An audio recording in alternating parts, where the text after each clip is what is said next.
Hey everyone, I'm back, and today we're going to be talking about Wide Awake. And this movie came out in 1998 and is directed by M. Night Shyamalan. And this is the movie that he made before The Sixth Sense. And I was always curious about this movie, and no one has really talked about it, really. And whenever people think of M. Night Shyamalan, they think of movies that he made Sixth Sense and after that.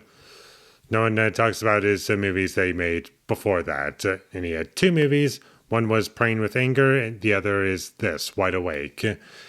And I think there might be a good reason for that, because this wasn't terrible. It wasn't anywhere near M. Night Shyamalan's worst movies. But my big problem with it is that it's just really, really boring, and I was not engaged with much of anything in this movie whatsoever.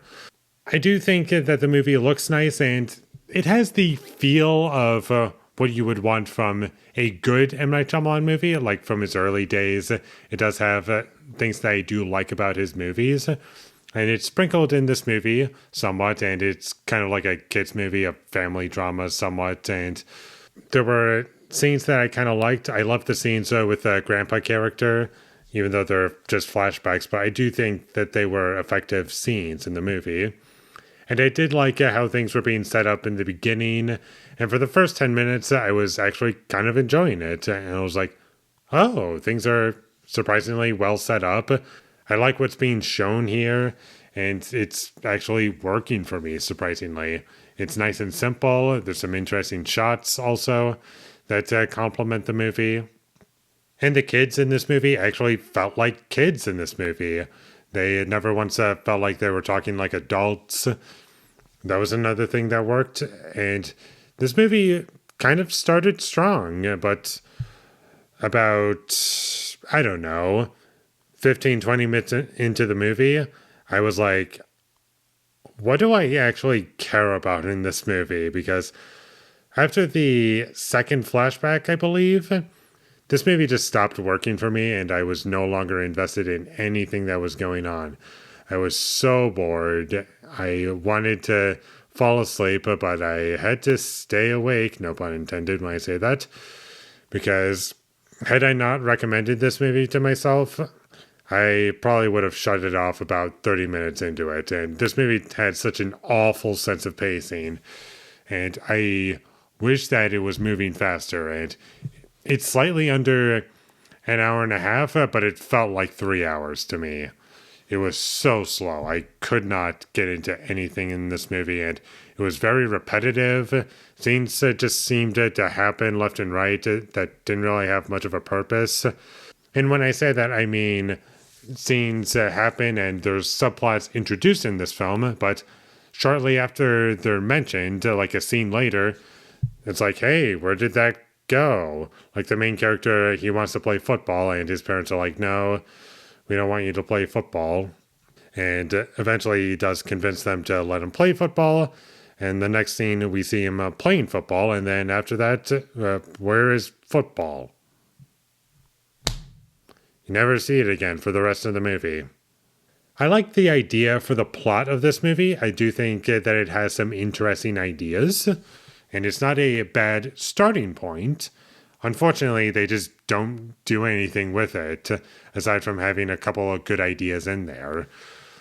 It just felt like the most pointless film in the world when it was done and the credits were rolling. I was like, what was the point of that? It just felt so pointless, so nothing.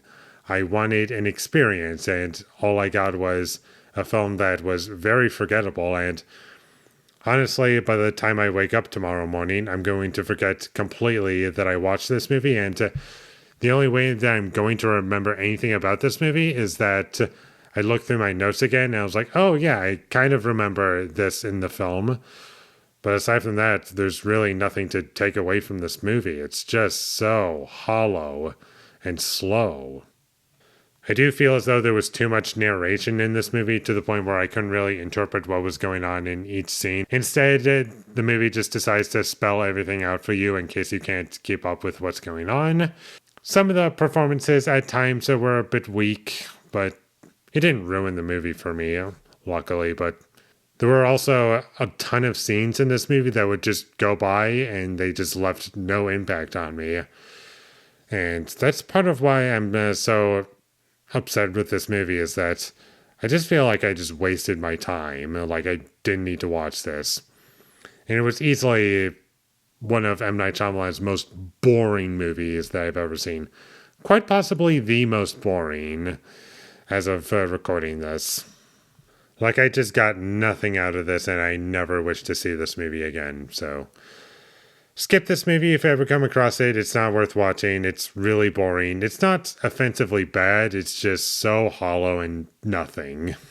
I wouldn't even recommend it if you just need an hour and a half to kill. Like, this isn't even a good movie for that. I'd rather watch Spring Breakers 3 times before I watch this movie again. Maybe even more. And with all that being said, I'm going to give Wide Awake a 4 out of 10.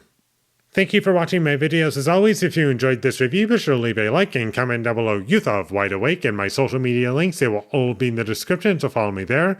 And last but not least, subscribe to be a part of Foley Nation, and I'll see you when I get my next review up, and that is going to be for Chronicle. So look forward to that, but until I get that up, thank you for watching and have a great day.